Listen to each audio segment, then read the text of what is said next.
Silent killer খ্যাত Mahmudullah Riyad dengue জ্বরে আক্রান্ত। বিগত ৩ থেকে ৪ দিন ধরে মাহমুদুল্লাহ রিয়াদ ঢাকার একটি হসপিটালের মধ্যে ভর্তি রহিয়াছে, যেটি জানিয়েছেন তার স্ত্রী স্বয়ং।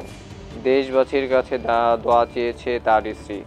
তার স্ত্রী বলেন যে মাহমুদুল্লাহ রিয়াদ ২ থেকে ৪ দিন যাবৎ হসপিটালে ডেঙ্গু জ্বরে আক্রান্ত, যার পরিপ্রেক্ষিতে অনেকটা আশঙ্কাজনক মাহমুদুল্লাহ রিয়াদের।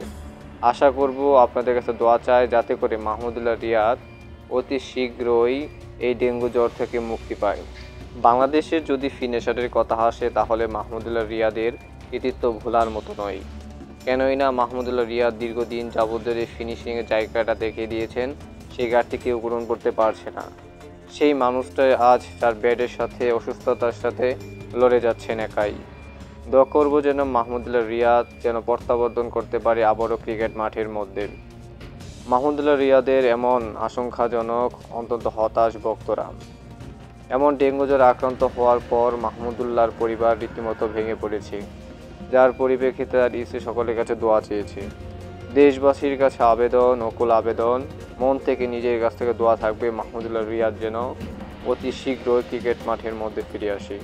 ভিডিওটি ভালো লাগলে অবশ্যই শেয়ার করবেন।